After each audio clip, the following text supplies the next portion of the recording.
Beans, beans, beans, beans, beans, beans, beans, beans, beans, beans, beans, beans, beans, beans, beans, beans, beans, beans, beans.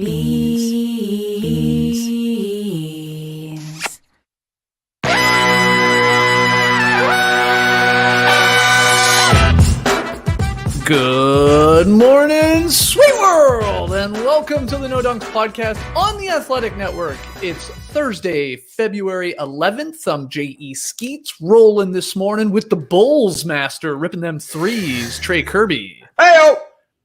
Yo! We got the international man of mystery taking it to the max, Lee Ellis. Friends. Lily. And last but not least, making the beans happen, it's JD. Hello. There he is. Here we are. Shout out to the stream team joining us live right now on YouTube. Appreciate you guys joining us once again.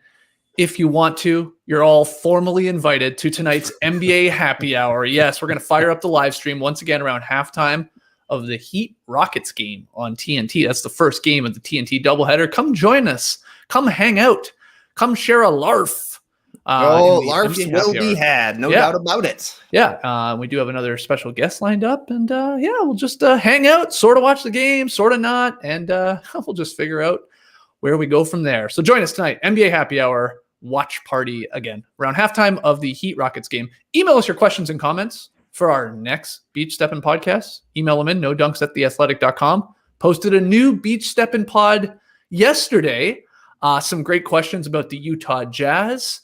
A bit of a controversial question about, would you rather start your franchise with LaMelo Ball or Trae Young? Oh, already LaMelo Ball in the conversation. And then we had a bunch of nonsense questions too. I mean, Lee talked for a good 10 minutes about coffee grinders. I forgot you went on a huge, long tangent about passwords. I forgot to put it in the write-up description. I had forgotten about that. So go check that out. Shout out to anyone who was listening and watching yesterday, because they sent me a few tips on what to use. I think it's LastPass is the one that I got recommended most. So I might check it out, but as always, you got to sign up, for those. Oh boy, God.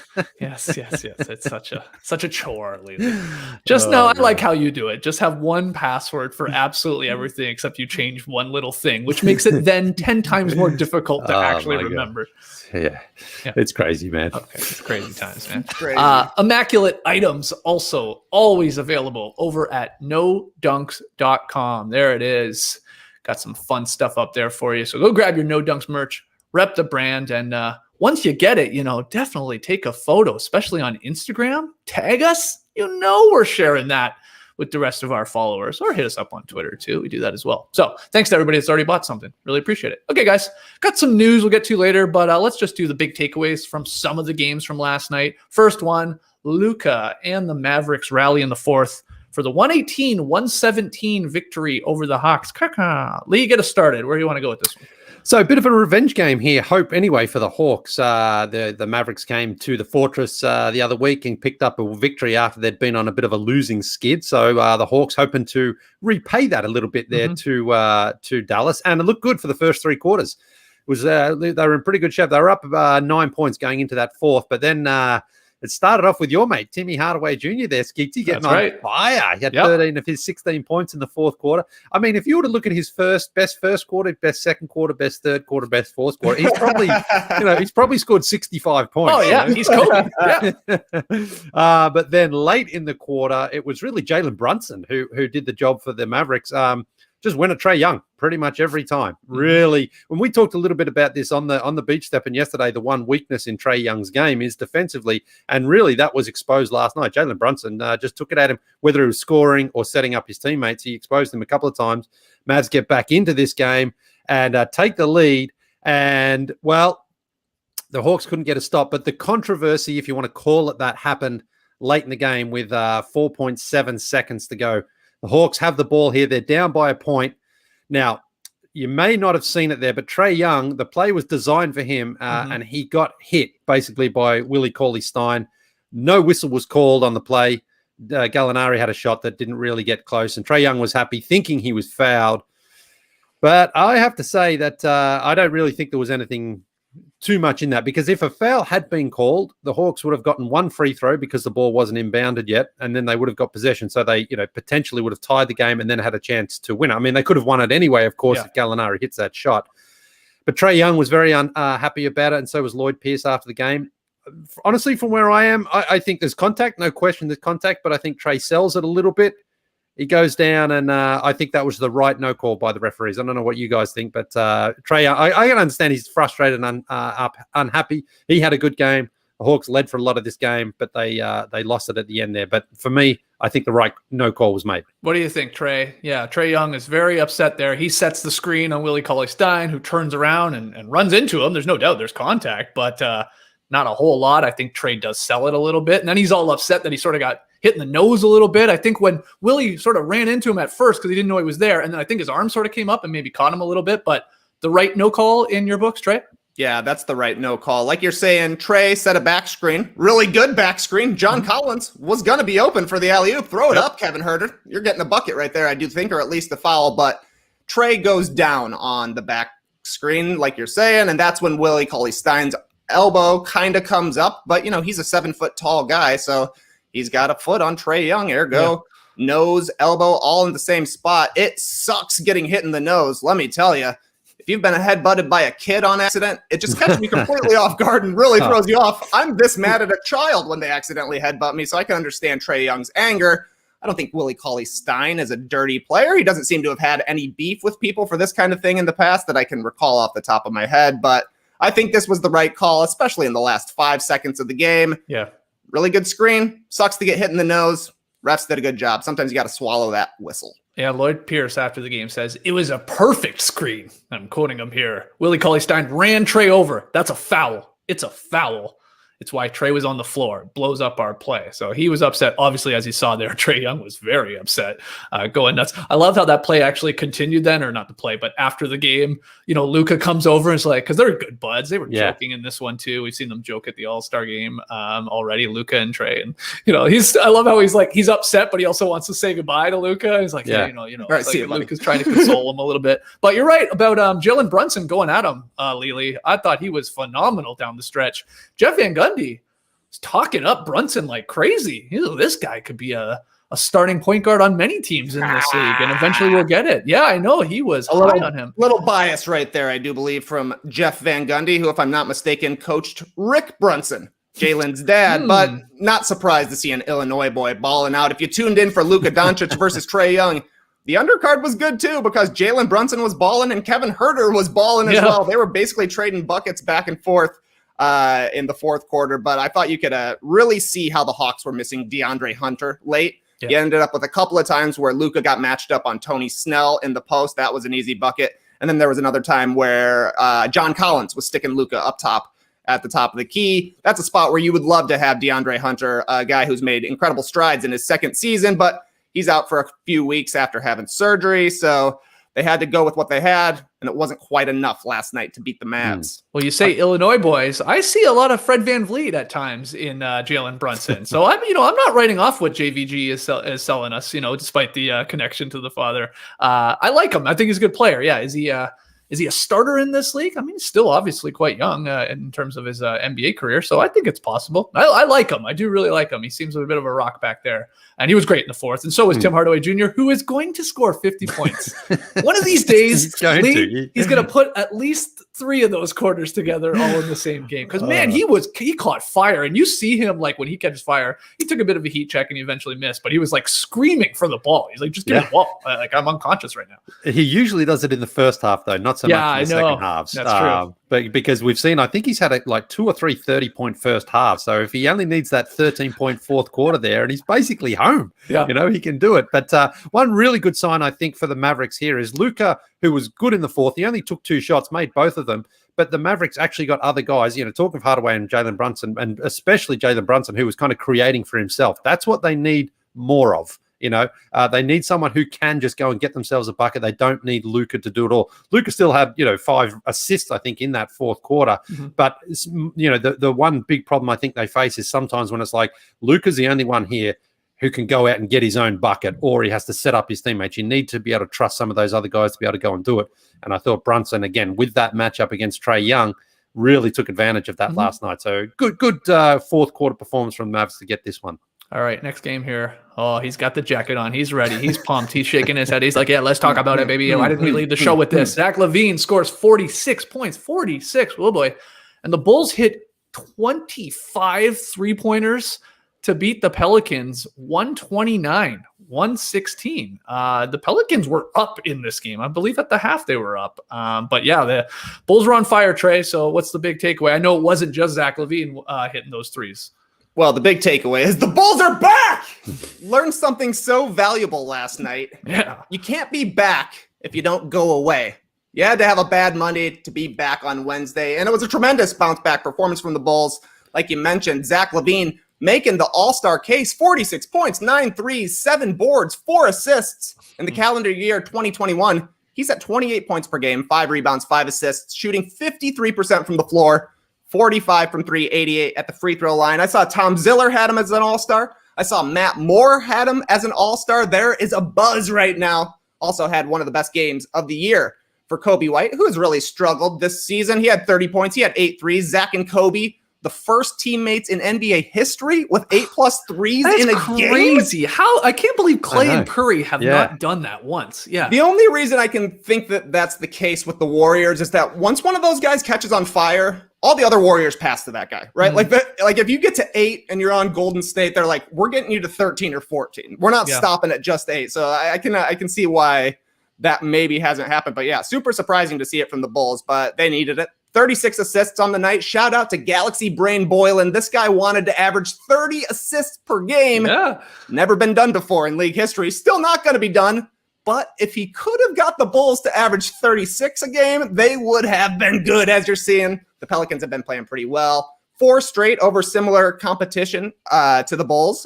Looked like Zion was going for 40 on layups in the first quarter, but Bulls found their rhythm. There was some shoddy defense, no doubt, by the Pelicans, but this was an excellent win for Chicago. They're tied for 10th place, but they're only a game and a half out of 5th. Ooh, yeah. Ooh, yeah. Ah, man, I'm happy to hear like Ziller and Moore have them in there. And you see, like, you're hearing like other all-stars, other star players, like really going to bat for Zach LaVine too. It's feeling like he's almost a lock to me, Lily, at this point. I mean, he's balling out. The victories are enough there, especially in that jumbled Eastern Conference. I think he is going to get there.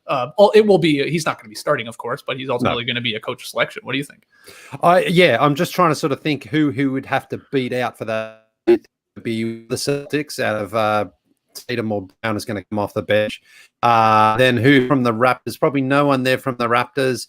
Chris Middleton, he'll be in contention for sure. I mean, I think Zach's got as strong a case as anybody, no question about it. He's just got to stay healthy and stay on the court and keep putting up these numbers. I will say, Trae, he had 22 points in the first quarter. Mm-hmm. He didn't get the 50 burger. I mean, I know it's a great win, it's a great night.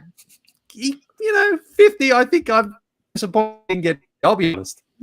Yeah, 50 was in the cards. I think the NBC Bulls Talk poll put up as Zach LaVine getting 50. Obviously, I clicked yes. But you know what? I'm happy to end up with 46 if somebody else is on fire. That's the difference, is that Kobe White pouring in 30 means that you don't necessarily need 50 from Zach LaVine. A cool 46 will suffice. I like 46. I like how it sounds. I like how it looks even. I would almost argue it's better than 47, 48, or 49. 50's 50, but I just love how 46 looks. I was like, that's great. Nice. My only really other note to add to this game, because the Bulls were on fire. I mean, 25 threes. Like, that's tough to lose a game when you hit that many. But Pelicans rookie point guard Kyra Lewis Jr., he career high 14 points, 5 of 7. I thought he looked pretty solid, and he's starting to get more minutes there in New Orleans.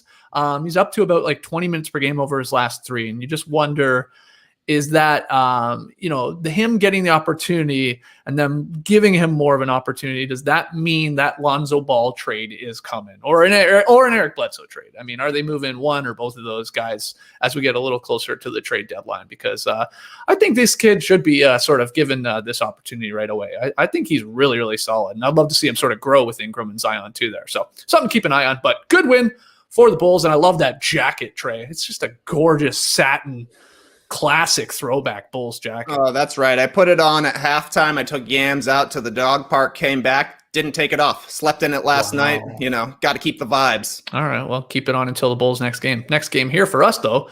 Suns rally to beat the Bucks 125-124, despite Giannis's 47. Yeah, see, 47. It doesn't look as cool as 46. But Giannis was living at the free throw line. He was living in the paint. I watched a ton of this one.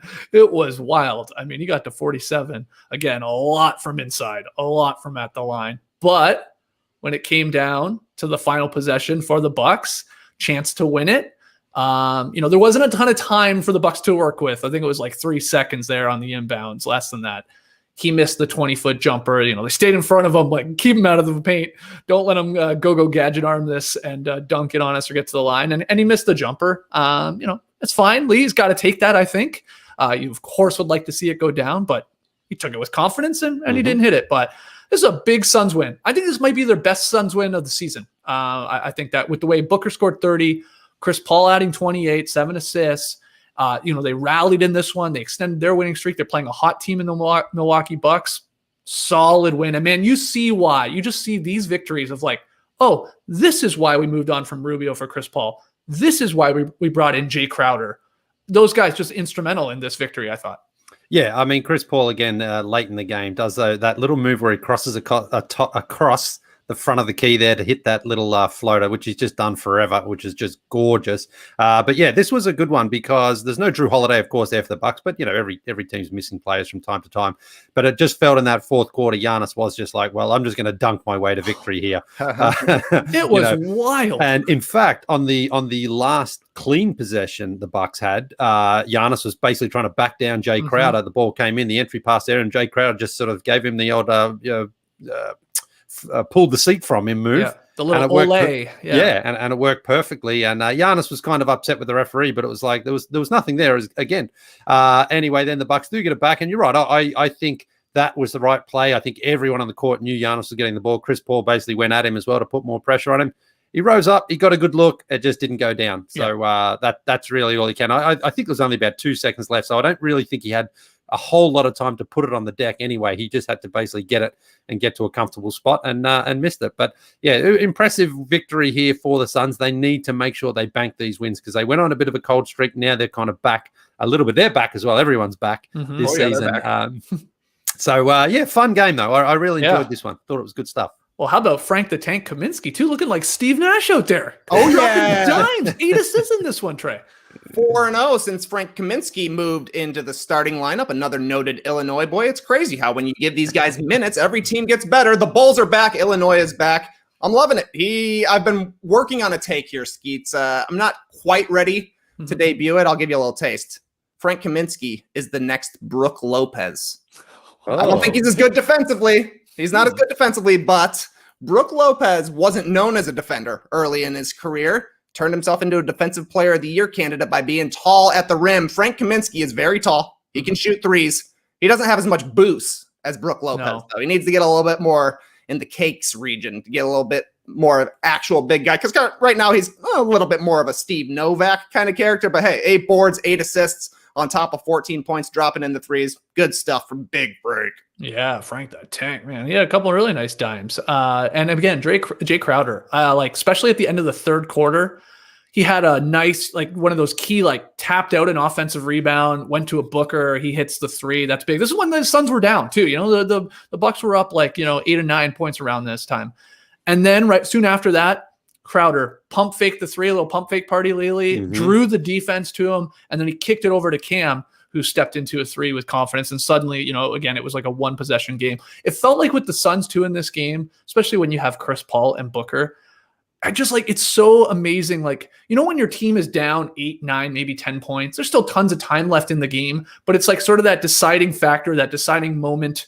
It's the TSN turning point possibly when this either turns into a bit of a rout or this game is going to be close and we need a bucket. And what I mean by that is it felt like Booker and Chris Paul especially always were just I'll just get this jumper to go here. I'll get this bucket and we'll just sort of stay within reach. We'll stay right there. And if they had missed it or they come up short, then suddenly maybe it is a 15-point lead or something like that. And it's a little too much to overcome. But time after time, I felt like in this one, they just hit those timely shots, kept them in it. And then, of course, Yep. what happens? So they end up winning this high-scoring affair. Yeah, I hope Jay Crowder's all right, because on that last possession, Yeah. it looked like Brook Lopez's sort of big body just landed on his knee there. They sort of just both fighting for the ball and happened, and he rolled over instantly. So He stayed in on the defensive possession. yeah, so he did. I'm sure he's okay. I think he is. It's just one of those ones when you see such a big body as Brook hitting someone's knee, it's like, well, that could do some damage. What player would you least want to just fall on you awkwardly? Because it's not like necessarily the biggest, Yeah. It's like just who is the most sort of like when they start falling, it is like a tree falling in the forest. Wasn't it Aaron Baines who sort of broke Steph Curry's hand last year? Was that that? I think you're right. Yeah. I think you're right. He was out for like 3 months from that. Baines would be up there. Yeah. He's a big dude, lumbering dude. Brooke Lopez is. I mean, both Lopez brothers. I wouldn't want falling on me. Yeah, Embiid, yeah. Oh, Embiid. For a small guy, I'm like maybe Eric Bledsoe, because he looks like he's all muscle. He looks like he's got a very hard body. Wouldn't want him falling on me, especially in a soft zone like a belly or something like that. Well, even Zion. I mean, Zion. Yeah. I mean, he's just That's just pure weight. Yeah. But he's so like smooth. Like that's what I mean. Like I feel like in falling could sort of like brace himself, fall around you a little bit. Like once Brook Lopez is going down, he's just falling wherever he's going. That's a tree in the forest right now. Just yeah. get out of the way. Yeah, Exactly. That's my point. All right, our next game. Oh my God. How many times do we just like talk about this exact game, basically? LeBron leads the Lakers past the Thunder again in overtime. Third straight overtime game for the Lakers. Third straight victory. And, third time LeBron sort of turns it on late. 114-113. Trey, is there any other takeaway besides what I just said? No, I told you I was taking a little lake break because every game's the same. They went out and they played the exact same game for the third straight time. As the Associated Press put it, the Lakers rallied back from another huge early deficit and again showed just enough late game poise to win. Yeah, they did. Got down by 20, came back in the second half. LeBron made a three to tie things at the end of regulation. Lou Dort missed a game winner in overtime. LeBron airballed a shot that would have iced the game with about 5 seconds left, but the Thunder call a timeout, which gives LeBron a chance to ice the game again, this time on a steal on the inbounds pass. Shouldn't have called a timeout. Just go. Just go and try and score right there. I mean, I know they didn't have Shai Gilgeous-Alexander, the guy you would want to have the ball, but just go there. Otherwise, you're giving the Lakers, the best defensive team in the league, a chance to set up for the play. Didn't like that. That being said, Lakers' third straight overtime win. According to Jovan Buha at The Athletic, that's the first time since 2007 that a team has done that. Only the seventh time ever. Pretty funny, though. LeBron said, I don't get tired a couple of weeks ago. But now he's being tested. Overtime games every single night. It's a Doctor Strange time loop. Dormammu! I'm here to bargain. There were a couple of more interesting things, though, here. The torture chamber. Yeah. Let's talk Lou about Dort guarding LeBron with his hands all up in his face. I love it. Very much shades of Shane Battier's defense on Kobe Bryant back in the day. Put your hand in his face and just wave it around. Maybe you call this the John Cena. Maybe you call it the Sean Stevenson. Maybe you call it the Weekend. I can't feel my face. Look at that D, though. Incredible stuff. You saw it happen, and you're like, okay, this is going in the show tomorrow. The stream team loves Dort. Yep. Loves him. But yeah, incredible defense from Lou Dort. A fun guy to watch matched up against LeBron because he can take the bumps too. Lou Dort, that's another guy you don't want to fall on you. No. Good. Yeah, the Dort report, the torture chamber, it all works. It's all great. I was happy to see that clip going around. People love that, especially when it involved LeBron too. And like you said, but I love he's doing the Battier with the hands, but he's also moving his feet like crazy lately. Yeah. He's never stops like pitter pattering there, and he's ready. And he actually, when LeBron steps to the side, he's right there challenging and is not fouling. So yeah, Lakers though, it's pretty incredible. Just what they're doing here. I mean, also no surprise, Al Horford lost to LeBron James. Yeah. That's something that always happens. He had a great game too. Al Horford had a monster game. Yeah, he's a great player, Al Horford. I looked it up, and now I think this is up to date from Land of Basketball. Mm-hmm. They've played 62 times against each other, Al Horford and LeBron James. In the playoffs, 14 times, excuse me. No, hang on. What am I doing here? I don't know. 62 times they've played in total. LeBron's up 48-14 overall, his record. So, yeah. If that's correct. But Atlanta basketball, I know exactly what site you're talking about. They always show you the head-to-head matchups. Yeah. On that site. It's very strange. All right. So yeah, Al Horford always has a tough time beating LeBron, but he was there. He's right there. It was a really, really entertaining game. Okay. The other interesting thing from this, I would say, is Frank Vogel. After the game, he said LeBron is, quote, probably going to be this year's MVP. Can't disagree. That's his player. He's going to advocate for him. But this is honestly how the MVP discussion gets boring. We're a quarter of the way into the season. Of course, us idiots are going to be talking about who should win MVP. Mm-hmm. But when Frank Vogel comes out and says LeBron's probably going to win MVP, that means LeBron's going to win MVP. So now we have 3/4 of the season where we're just going to be talking about why it can't be LeBron when everybody knows it's going to be LeBron. Mm-hmm. Come on, Frank. Let us have something here. Well, yeah, we had sort of the debate yesterday, right after Embiid's monster game about who would win it right now. Lee, you were siding with LeBron. You were a real Frank Vogel about the situation. And, some of us were taking Embiid at this mark right now, not moving forward. But you're right. And didn't ESPN, I think it was Tim Bontemps, he just did the old straw poll, right? Yeah. Asking 100 people, I assume really in the media or maybe on teams too, for their 1 through 5 votes. And LeBron, correct me if I'm wrong, LeBron came out on top in that, but it was very, very close. I mean, Embiid was right there. Who else was in the mix there? Probably Jokic, I think. Yes. Yeah. So, Mike Conley got 1 vote too. He got one 5th place vote. So you were asked by Tim Bontemps, were you? Yeah. Congrats. Awesome. Okay, so just quickly here, the other games. Raptors caught fire from 3 to hammer the Wizards. The Grizzlies also hot from deep last night. They hit a franchise record 23 3-pointers. Kyle Anderson, Mr. Anderson, 6 threes. They beat the Hornets. The Nets played some defense. Turns out when you play a little defense, you can get some pretty dominant victories. They destroyed the Pacers. It looked closer than it was. It wasn't that close. The Nuggets, talking about destroying teams. My swerve did not work at all. Nuggets beat the Cavs by almost 40 points. I mean, we could have made a what you got from the dunk of that game. There were three monster dunks in that game. So, I mean, go watch the highlights at the very least, or watch the top 10 on NBA YouTube channel, because some great ones. I mean, RJ Hampton's was huge in transition on Osman. I don't even know if that was the best one. There's a couple other ones that were great. And then finally, the Clippers beat the Wolves 119-112 to spoil Karl Anthony Towns' return. Nice to see him back, of course, out on the court, but Clippers got the victory. So the only thing from that, I don't know if you guys have anything from any of those games. To me, the Raptors won, to play the homer card is just interestingly because the Raps, you want to talk about teams being back. Raps are 1 game under 500. They'll play the Celtics tonight in Boston.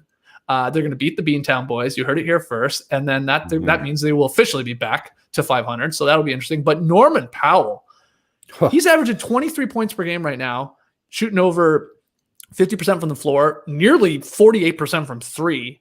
And this was, remember, I was going nuts early in the season. Like, what the hell is wrong with Norman Powell? Why can't he play basketball anymore? He was averaging less than 12 points through the first 14 games. But he's in the starting lineup now, and he is on fire. And now, when OG Anunoby comes back, it probably won't be tonight, but soon, maybe on the weekend. What does Nurse do here with the starting lineup? It's something for Raptors fans at least to watch. Like Lowry, Van Vliet, and Siakam, they're not going anywhere. Those are your 3 locks. But what would you do if you're Nurse? Like you either, just give OG his starting spot back. Norm goes back to the bench, and you just hope he can stay hot coming off the pine, or it'd be probably crazy, but Norm continues to start and OG somehow comes off the bench and works his way into minutes. I think that's unlikely. Or the Raptors go smallly and play OG at the 5 and, relegate Baines, your boy Bainesy, to the bench. And, I don't think Boucher wants to, I don't think Nick Nurse wants Boucher to start. They love what he brings, his energy and that sort of spark plug, being the big guy off the bench. So of those 3 options, which one would you do if you're Nick Nurse? Because this is a good problem to have, but a problem nonetheless.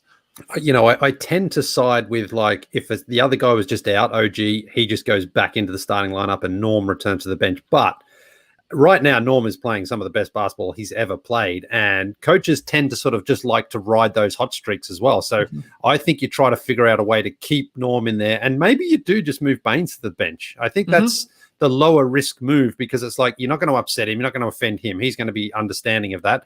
And then you also keep OG sort of straight back into that starting lineup. And maybe it's only for a game or 2 anyway, and it doesn't work and they try to mix things up again. But Norm, it feels like with Norm, when he gets hot, he gets red hot. And when he gets cold, he's as ice cold as anybody. So while he's on this hot streak, just ride it out, because you don't know when it's going to end, and you don't know if he could go back to just 5 or 6 games in a row just shooting bricks. It's a very unusual position, because like I say, I tend to always be like, just put the guy who's back into the starting lineup and bring Norm back off the bench. Yeah, but and it's not like OG was playing bad or anything before the injury. He's probably the best Raptor for most of the season there. Yeah.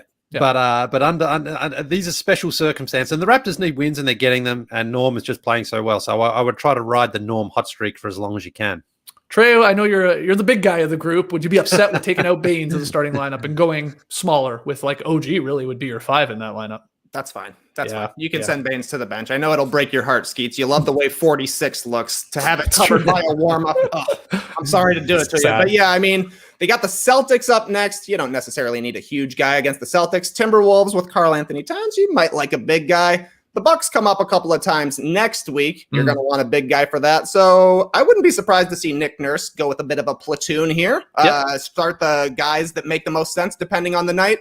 And yeah, Lee, I agree. Ride that Norm Powell hot streak. Trade deadline's coming up. He could be somebody that some teams are interested in. You would like to have him playing well during February and March rather than, December and January when the Raptors were struggling. Started 2-8, 10-5 since. The Raptors are back. You got to go away to come back. Yeah. And you're right. Nurse has done the, rotating center starting position before too, obviously with Serge Ibaka and Marc Gasol. That was sometimes based on the matchup on the other team of who would get that nod. So maybe that's something he'll do. We will see. Okay. We got some news, but first, quick word from our sponsors. I don't know about you, but I feel like I'm always looking at a screen, literally now more than ever. Whether you're an avid news watcher or in serious need of a distraction, unplugging yourself is easier said than done. Too true. One of my favorite ways to rest my eyes and still get the content I'm itching for? Putting in my Raycon wireless earbuds and listening to something great like a No Dunks podcast or maybe a different No Dunks podcast. Whether you're catching up on your favorite No Dunks podcast, binging an audiobook, or powering through your workout with a pumped up playlist, a pair of Raycons in your ears can make all the difference. No dangling wires or stems to get in your way here. Raycons come in a range of stylish colorways, but always with a comfortable in-ear fit for a more discreet look. Raycons are built to perform anywhere and anytime with water and sweat-resistant construction and Bluetooth that pairs quickly and seamlessly. With enough battery life for 6 hours of playtime, you can unplug for a while, and the best part is that Raycon makes great sound accessible to everyone, with wireless earbuds starting at half the price of other premium audio brands. Right now, Raycon's offering 15% off all their products for our listeners. And here's what you got to do to get it. Go to buyraycon.com/nodunks. That's it. You're getting 15% off your entire Raycon order. So feel free to grab a pair and a spare. That's 15% off at buyraycon.com/nodunks. buyraycon.com/nodunks.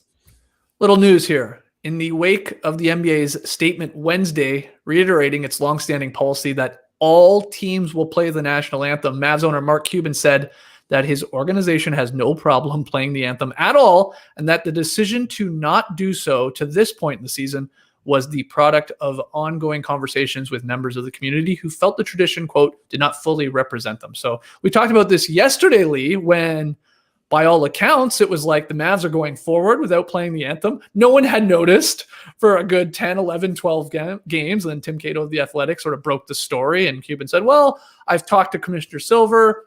He seems okay with it. So, we're going to do this. And then I said on the show, I was like, well, this might be interesting, when fans are back, maybe next season. I was looking way far ahead. Well, it took a couple hours for the NBA to release a statement saying, oh, no, we're playing the national anthem. And, Cuban sort of like, I don't want to say backtrack, but he said, okay, yeah, I guess we are. What do you think as someone, as we obviously have talked about a few times, thinks, well, why are we doing this for obviously every game? Maybe special occasions, but every game seems like overkill. What do you take on this whole sort of developing story here?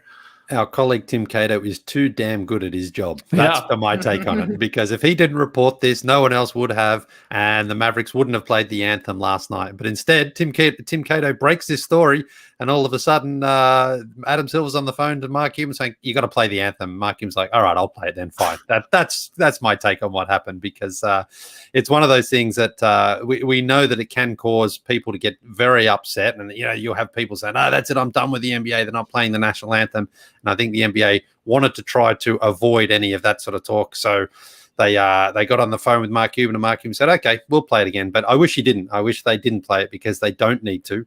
And that would have been something, would have been better to just say, look, why do we need it? They have got some fans there in Dallas, but it would have been so much better if it was just like, if the NBA had just said, yeah, it's fine if that's what they choose to do, because that's what we agreed at the start, that teams have a little bit more room with their pre-game activities while we're in this situation.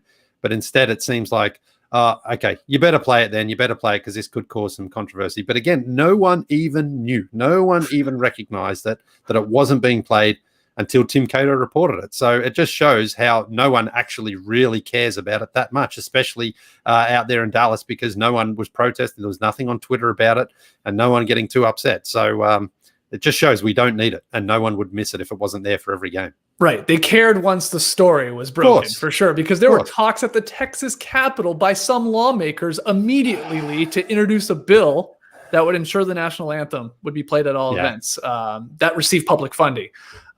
So yeah, this turned into huge news, actually, of course, yesterday, sort of even outside the sports world, and whether we need this, should we have it, and all that. But in the end, Trae, I mean, Cuban was like you wouldn't have expected this. I got to admit, from Cuban, like if I thought him making that decision to not do it, you would sort of think he maybe would plant his foot down and say, no, this is the way, this is what we want to do. And this is why we want to do it. And instead said, okay, I never said we were like banning it for good. It's just, we gave it a go. And the NBA has now asked us, of course, to like, hey, play it. Okay, we will. What do you think? I wish Cuban would have had a little bit of a backbone here and stuck with his guns with regards to not playing the anthem, because the NBA is reacting to a whole bunch of people who don't watch the NBA saying, well, no, I'm not going to watch the NBA. You weren't in the first place. You didn't even notice that this wasn't happen. I honestly feel Lloyd Pierce has had the best response to this entire controversy when he said, I don't care if you play the anthem or not, and I'm tired of talking about it because it really does not matter. What matters is why the anthem wasn't played, and nobody wants to talk about that. The racial inequality, the how the national anthem doesn't speak for everybody in our nation and hasn't for the entirety of our nation's founding. But people would rather talk about whether a song should be played than all that kind of stuff, which has been the case since Colin Kaepernick took a knee. He did that for 3 games before anybody recognized in the first place as well. And then everybody got upset about the anthem again. So people would rather talk about a song than the actual problems that are present in America today. So that's why people just want to smooth things over. Not great. Not my favorite. Yeah. Other news here too, from the NBA, according to Woj, the NBA is progressing on a plan to incorporate the dunk contest into halftime of the All-Star game, Lee, on March 7th.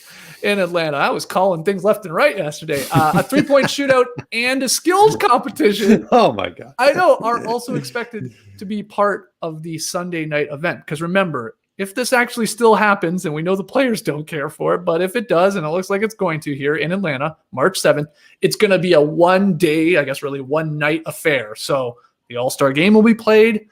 And then according to Woj, some of these, skills competitions and the dunk contest and all that will be the same night. It'll either be before, as I've said, maybe a 3-point or skills before, and then maybe the dunk contest at halftime. That's what it sounds like it's going to be. What do you think, Trae? Do you like, if they're going to do this, I know we have our own opinions on whether this should even be happening, but if it does, do you like sort of the format of putting the dunk contest at halftime?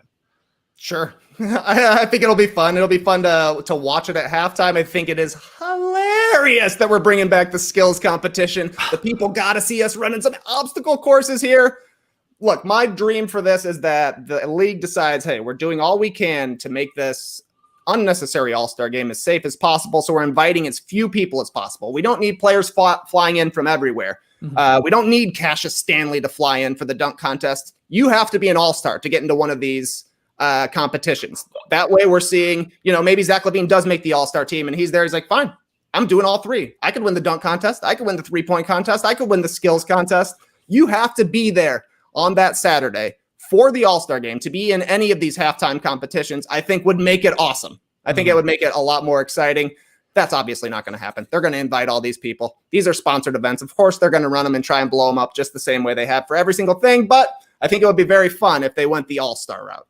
Yeah, I love that idea, but that could backfire too. Could you imagine the players basically protesting it? The dunk contest is just guys like little layup Like, who cares? I don't think that would happen. But what do you think, Lee? I mean, you were like halftime. They're not going to do it at halftime. Well, looks like they are, mate. I mean, why though? Not just make it over 2 nights? Can't you then generate more money if everyone's going to be in town anyway?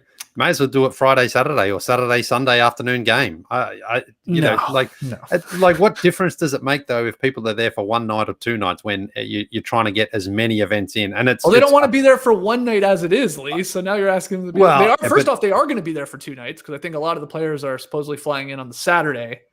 You're not leaving your hotel. You're not going anywhere. You're not going to Magic City. Okay, it's too dangerous to do that. And then on Sunday, by all accounts, like you play these games, you play the competitions, whatever you're in, and then your ass is being flown out right away. So now you'd be asking them, some of them, for 3 nights, I guess. Though, depending on what events they were in, I guess your thing still stands. Like it could just be the 2 nights. Anyway, we don't want to elongate this anymore, Lee. Just do it in 1 night. What's wrong with it? I don't know. Sure. I don't know. I just think it's all about making money. So if you can drag it out over 2 nights, you can make more money that way, can't you? Having the events night, I guess, and then the game. Yeah. I don't know. I mean, it just seems weird. It seems very weird that it's gone from just being an idea to now it's happening, and now it's like, but we want to keep it as safe as possible, but also we're actually going to blow it up as much as we can and get as many things into this, squeeze them into as we can in 1 night. So we'll see. I don't know. JD, what do you think? I'd like to know how long this goddamn broadcast is going to be, because that's all of Saturday night, which was 3 hours before, right? So yeah, we're going to have a 3-hour halftime. Is that? Nah, I mean, look, my gut says that only the dunk contest happens at halftime, and that maybe as the pre-game show, it could involve like the skills and then maybe the 3-point contest. I have no, there's no reporting here by me. I just feel like that's the way it would go. But you're right. If they put it all at halftime, it'd be a long halftime break. It's going to be long, even if over it's an hour for sure. If it's just the dunk contest, it'll be an hour. Yeah. And where's Alicia Keys going to go? JD, no performances this year. Yeah, well, that's your favorite part. Yeah. Of course. Yeah. Well, you know what? I do like Saturday night. I'm annoyed that I'm going to have to sit through a quarter or so of, I'm going to have to sort of figure out when it is, because I'm not watching the All-Star game. I'm not breaking that streak. 15 years, I've never watched an All-Star game. I've only ever watched the halftime. So anyway, I'm annoyed. I'm annoyed about all of this. Sure. Well, look, you're annoyed as the players because I haven't heard still one player come out. I'm waiting for the one player to come out and say, I'm very excited for the All-Star game. I'm glad we're doing it, but we haven't had it yet. It'll be that first-time guy. I feel sorry for that guy, whoever it is. Yeah, it'll be a weird first-time All-Star. We still haven't figured out how we're going to do my 3-point shootout. How are we going to do that this year? Oh, boy. Oh, he's gone. He's gone. Yeah. Not sure that's happening. We'll see. We'll see when they put the 3-point shootout and skills comp. Is it before the game? Is it also at half? That does seem like a ton there in the halftime break. You wouldn't think it's after the game, but who knows? Who honestly knows? I can't believe they're going to do the skills competition. Like, I'm amazed that was at least in Woj's reporting, but maybe it doesn't happen. Okay. The people want to see basketballs thrown through a tire. It's simply that, we can't go for an entire calendar year without seeing that. I know it is a special thing. I would prefer to just watch Lee Ellis shoot 3-pointers than to watch the skills competition again. So maybe JD, get him. See, JD, there's something here. I think we can work on it. Let's just get nuts with it. Okay. Lee, let's talk a little cereal before we get to Trae's tweet of the night. What do you got, man? Oh, why not? Yeah. Cereal. Most important meal of the day, is breakfast. And growing up, for me, one of the best parts of just being a kid was having cereal. But, what you realize as you get a bit older, full of sugar and junk and a few other things that you probably shouldn't eat. Mm-hmm. Now, Magic Spoon, they have just released a brand new variety pack now featuring peanut butter. Mm-hmm. They released peanut butter as a limited edition of flavor last year, 2020, and it sold out in 3 times. Peanut butter has gotten so much love that they've decided to keep it permanent and add it to the best sellers variety pack, which also includes frosted, fruity, and cocoa. So, not only do you get peanut butter, but look at this. No sugar, 13 to 14 grams of protein, only 4 net grams of carbs in each serving, and only 140 calories a serving. So it's not a lifetime on the lips a moment on the lips and a lifetime on the hips for this one. This one, it's only 140 calories, so you can burn those off easily throughout the day. Also, keto-friendly, gluten-free, grain-free, soy-free, low-carb, and GMO-free. But one thing it's not is taste-free. Tastes fantastic. Now, you guys know I've been trying to work the trade machine a lot lately. Not much success, let's be honest. Yeah. Well, I'm going to start trying a few different magic spoon combinations to see if I can do better. You know, it's kind of like the combination machine rather than the trade machine. I'm not trying to separate. I'm trying to bring some together. Right. First up, I'm going with cocoa and fruity. You know, a bit of a gamble here, but here's why I'm choosing that path. Okay. Because whenever my wife and I visit her family in Lima, in Peru, they have these amazing chocolate-covered bites, right? Now, I know you've had chocolate-covered fruit before. Everyone's had that, right? But these ones are really, really good. They're made by a brand called Brit, right? Okay. Now, they're pretty expensive, you know, but they're worth it. I mean, I always buy them at the airport where maybe they're just airport price, you know, everything, you know, like a sandwich is like $16 at the airport. And you're like, oh, yeah, it's at the airport. Who cares? Yeah. There's no rules at the airport, as we've exactly. talked about Yeah. before. Yeah.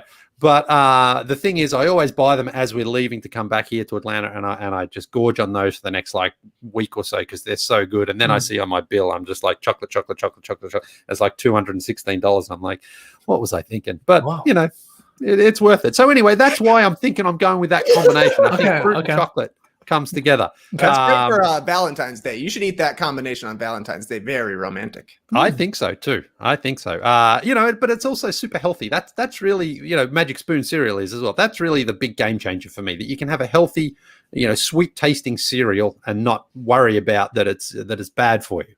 Yeah. You know? Did you see Tass's photo, his throwback Thursday photo? He had it off the top of What You Need to Know. He shared it on Facebook Lee. Did you see it? Yeah, shirt off and had his cards out. Yeah. That's a man that's just been consuming nothing but Magic Spoon. Looks great. He looks shredded. Yeah, well, lying down. I mean, it's a weird photo. Don't get me wrong. He's like posing with a bunch of hockey cards. Very sexy, but it looks great. That's all that Magic Spoon is like.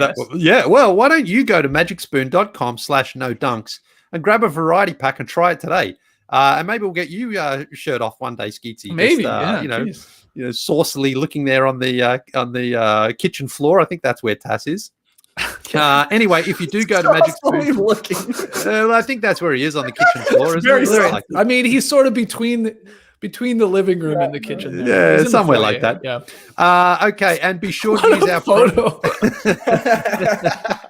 Shoes and socks on too. I love that part of it. I know. What a photo. All right. Be sure to use our promo code NODUNKS at checkout to save $5 off your order. And Magic Spoon, my favorite part, so confident in their product, it's backed with a 100% happiness guarantee. Bit like Zach LaVine in that first quarter. I think he was 100% last night, wasn't he? So if you don't like it for any reason, they'll refund your money. No questions asked. They won't give you the hot sauce. Remember, get your next delicious bowl of guilt-free cereal at magicspoon.com/no-dunks and use that code NODUNKS to save $5 off. Thank you, Magic Spoon, for sponsoring this episode. I shouldn't share this story because some people might be still eating breakfast, but I'm going to because I share everything here on this show. I wish I had Magic Spoon this morning, Lee. I'm all out. Like, hey, Magic Spoon, if you're listening or watching, like, hook your boy up. I need some more, but maybe I'll just go buy it with that code. I could have used it, and here's why. You know, usually I got a little bit of time in prepping for this show and then sitting down to record with you guys, and I have enough time to maybe make like an actual hearty breakfast and stuff like that. But I needed a quick one this morning because we had a big clogga dogga in the toilet here today.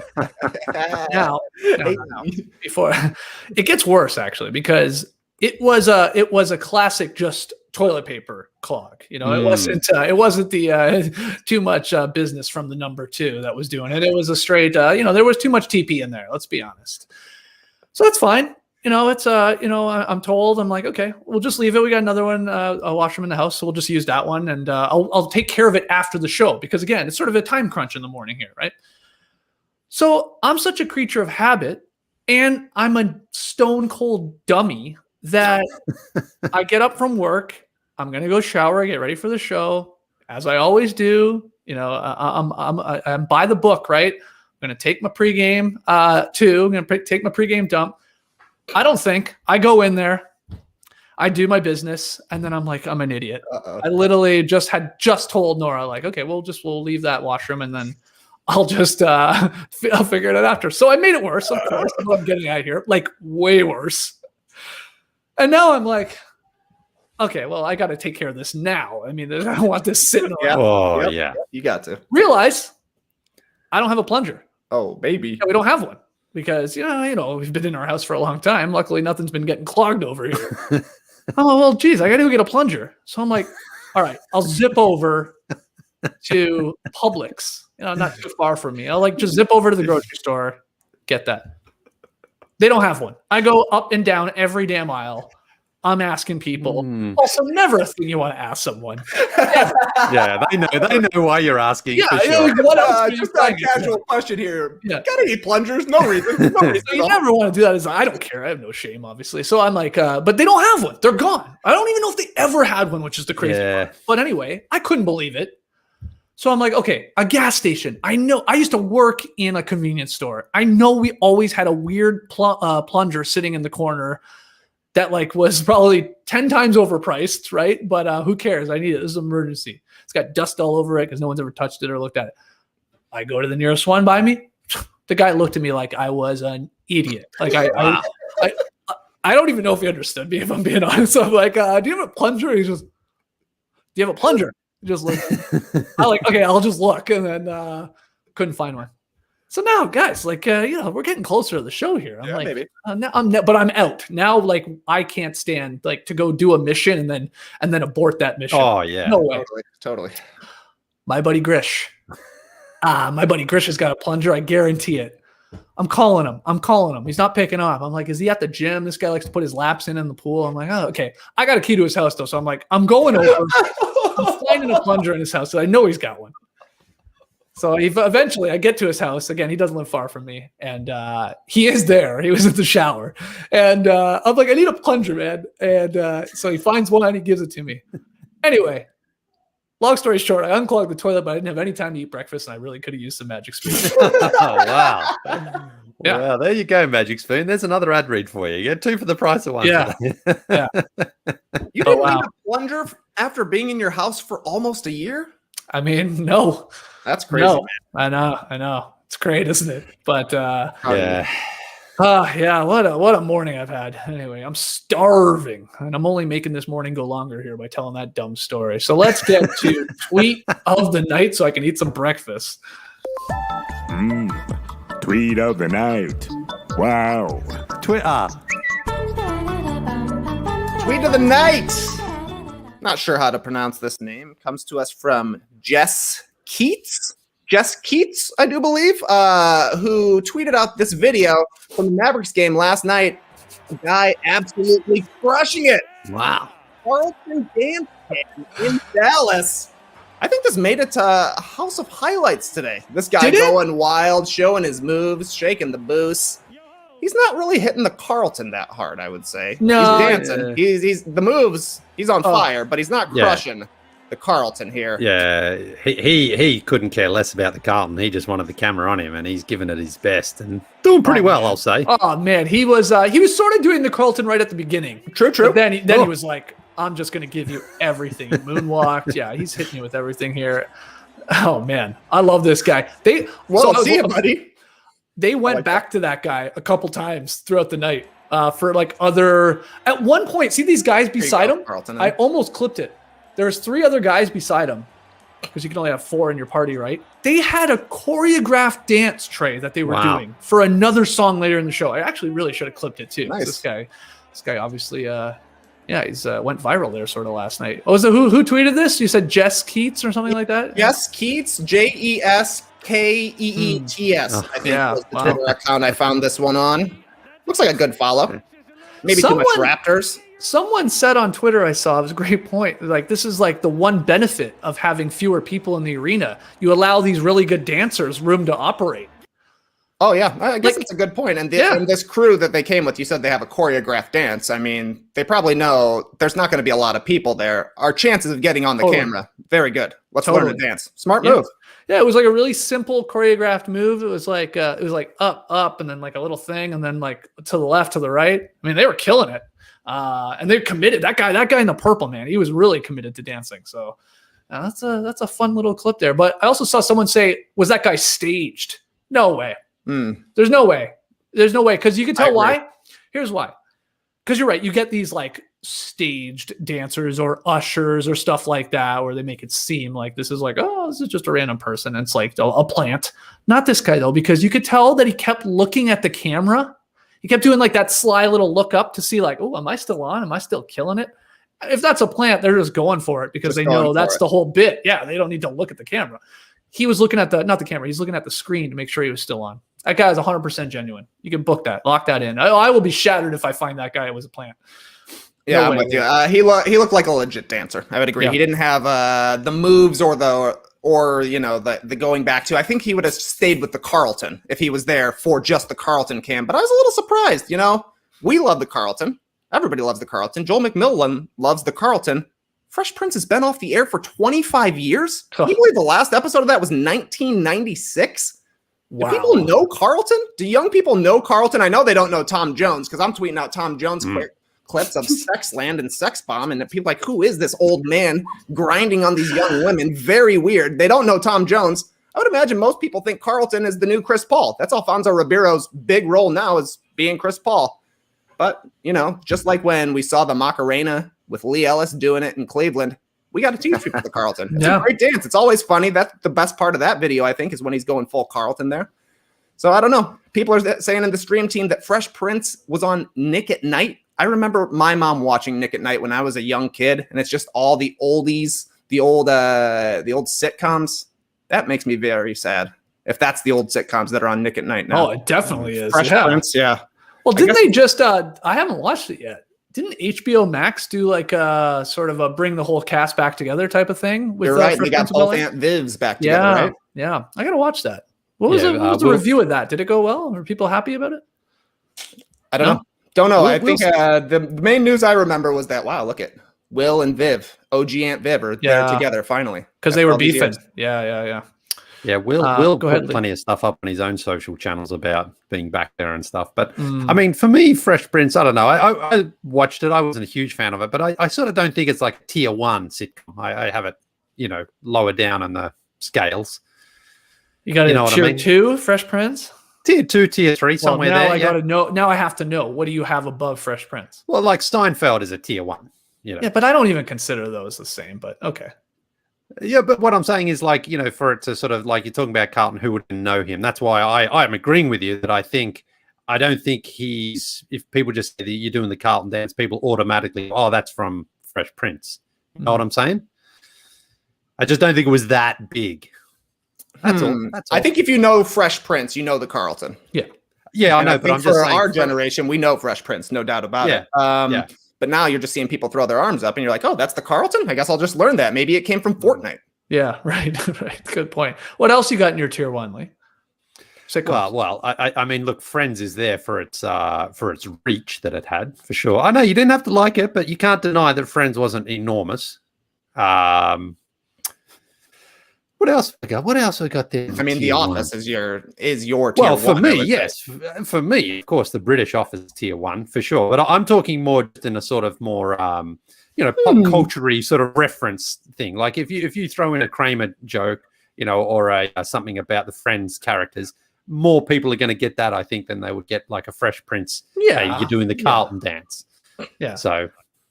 Okay. I mean, you are picking some obviously iconic shows to put above it, so I'm not angry with that. I mean, The Office we have to remove completely, though, because it's not like shot in front of a live studio audience and stuff like that, like these shows were. Like, I think it'd have to go there. But, like, Everybody Loves Raymond, are you a fan of, Lee? Didn't really like that 70s show. Not. That 70s show wasn't too bad. Yeah, I would say, okay. That's not a tier 1. I'd put that in the tier 2, tier 3. Cheers has got to be a tier 1 show. For me, absolutely. Absolutely. But that last aired in 1993, so that's nearly 30 years ago. But that was The golden absolutely- ages. Yeah, Oh, the Golden Girls. The Golden Girls in the top tier for sure. Oh, all right. Great tweet, Trey. I'm gonna have to go follow that person that tweeted that out. I like that one. Pick'em results. I alluded to it earlier. It was the Cavs Nuggets were favored by 9.5. Big line, especially when it comes to pick'em. Didn't matter. They won by nearly 40. I swerved. I purposely went with the Cavs because everybody else took Denver, and that backfired. So that's a loss for me. I'm 4-4. Everybody else picks up the W. Tass is 4-4. He's tied with me at the top, and then Trae and Lee right there, 3-5. So look at this. What a race here in February. Tonight's pick'em game. Tassie picked it. Only 5 games on tonight.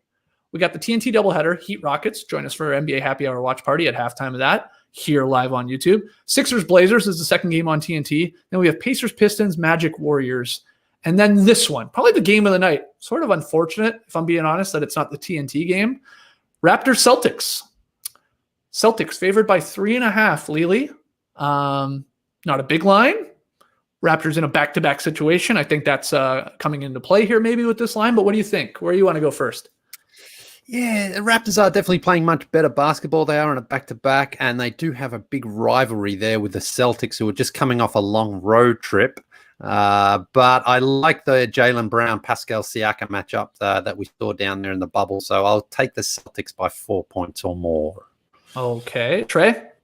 I heard on a podcast that the Raptors were going to win tonight, and I see that they are not favored. So give me the Raptors easily, keeping it within 3.5 points because they're going to win. Give me the Raps. Yeah, how buddy. I'll take the Raps too. In the victory, I'm hitting the money line. Let's find out who Tass likes.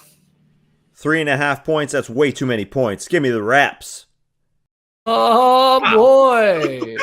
No dunks. You can get that at nodunks.com. Lee, you're the only one taking the Beantown Boys, the Celtics, who have been struggling. There is no doubt in terms of winning games. So maybe they get this much needed one, but maybe the Raptors keep it close enough that it doesn't matter.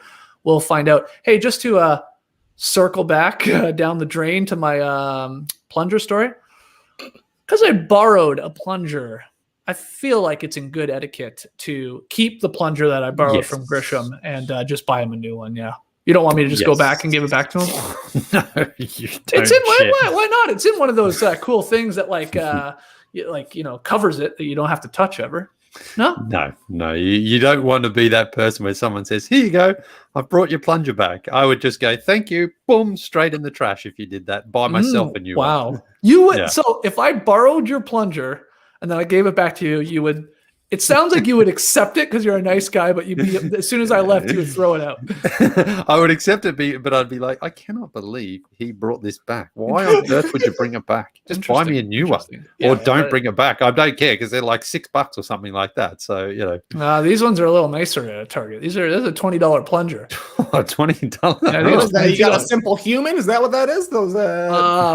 It might be. Yeah. I already ordered. I actually asked Nora to order one, so we've already ordered one for Grisham. So don't you worry, Lily. I will not be giving them back a used plunger. You know what, though? Maybe just for a little social experiment, take it back to Christian and see how he reacts. I don't think he'd be happy with it.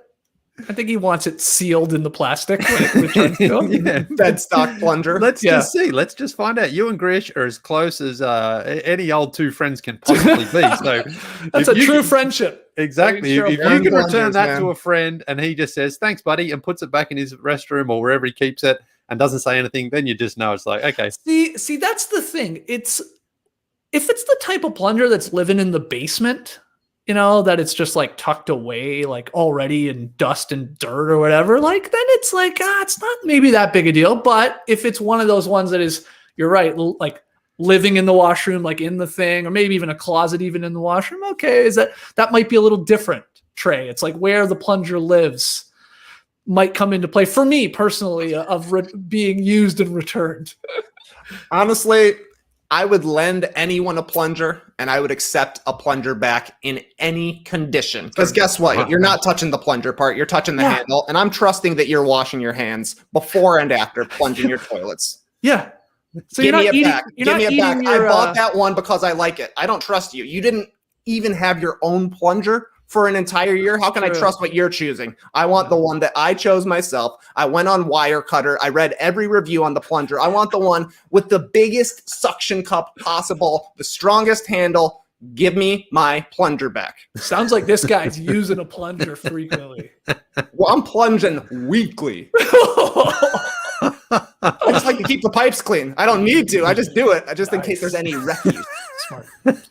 I just imagine like, all right, kids, everybody, Daddy's going to do some plunging. He puts it on the shoulder, up the stairs. Yeah. Here we go. All right. Well, I'll keep you guys updated on what plunger I return to our buddy Grish, not just mine. Okay. Call it there. Fun show. As always, email us your NBA questions for the next Beach Steppin' podcast.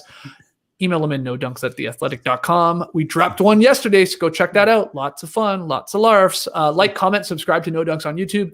Grab your No Dunks merch at nodunks.com. Do you even plunge, bro? Yes. Shout out to who is that there? I can barely see it on my Commander phone. 85. Thank you. Yeah, you saw that sweet shirt that Tass was wearing. We the No Dunks. You can get that at nodunks.com. Maybe we'll get into the plunger game. Who knows? That'd be awesome. Subscribe to The Athletic if you haven't already. Go to theathletic.com/nodunks. Clipper Bros. You heard it here first. Have a great time. Turn up. Love you guys. Awesome. Thanks for joining us. And remember, if your first name is Frank, your nickname is the Tank. Embrace the day, people. You could stay. Ooh.